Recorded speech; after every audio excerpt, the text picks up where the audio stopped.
وہ دربار سے ناراض ہوئے تو ہی مائگریٹڈ ٹو حیدرآباد، اور یہاں ان کو جو ہے نا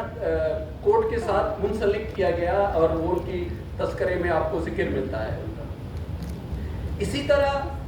ہمیں انڈائریکٹ ایویڈنس ملتا ہے اس براڈر انٹلیکچوئل نیٹ ورک کا، کہ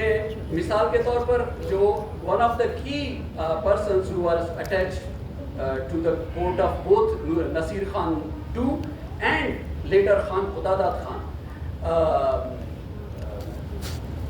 I forget the exact name، جو بنگوزئی ٹرائب سے تھے، ملا محمد حسن بنگوزئی. تو وہ فارسی، بلوچی، براہوی اور اردو کے بھی قادر غلام شاعر تھے. تو جو دیوان ہے محمد حسن بنگوزئی ہے، تو اس میں آپ کو اردو کے بھی اشعار ملتے ہیں. سو اس سے صاف واضح ہوتا ہے کہ ایون ارلی کلونیل یا آن دا ایو آف کلونیل پیریڈ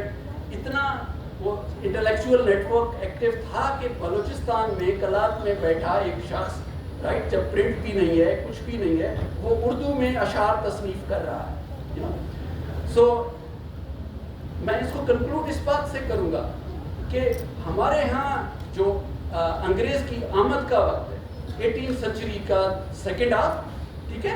1750 سے اور پھر 1800 سے، تو اس کو یہ دکھاتے ہیں کہ یہ زوال کا دور تھا، مغلیہ خاندان کا چراغ ٹمٹما رہا تھا، ٹھیک ہے، یہاں پر دورانی امپائر اپنے اس کے حصے بکھرے ہو رہے تھے، اور جو ہے سندھ اور بلوچستان میں سول وار کی کنڈیشن تھی. لیکن ایکچولی اگر ہم ذرا بغور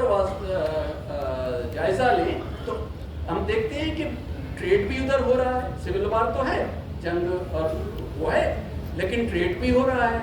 انٹلیکچوئل پروڈکشن بھی ہو رہی ہے،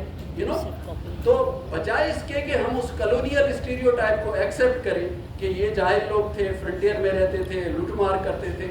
ہمیں اس کو ری ایویلیویٹ کرنے کی ضرورت ہے کہ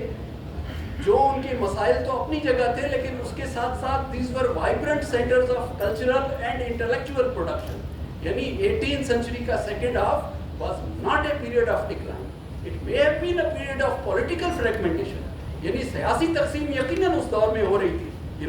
اور جو سینٹرل جو کورٹس تھے، چاہے وہ ہمارا کلات کا کورٹ تھا یا ٹالپور کورٹ تھا، وہ کمزور ہو رہا تھا. لیکن اس کا مطلب ہرگز نہیں تھا کہ ٹریڈ بند ہو گئی تھی، اس کا ہرگز مطلب نہیں تھا کہ انٹلیکچوئل پروڈکشن بند ہو گئی تھی. یہی وجہ ہے کہ جب ہم دیکھتے ہیں کہ جب ریلوے لائن آتا ہے بلوچستان میں اور سندھ میں، جب آفٹر 1840، ٹھیک ہے، جب بلوچستان میں پوسٹ اور ٹیلی گراف کا سسٹم آتا ہے، تو یہ علماء وہیں سے اٹھاتے ہیں اس معاملے کو، اس بیڑے کو، جہاں سے ان کے جو پریڈیسیسرز نے اس کو چھوڑا تھا. وہ کوئی زیرو سے اسٹارٹ نہیں لیتے. تو so this is sort of the conclusion that I wanted to convey. Thank you very much.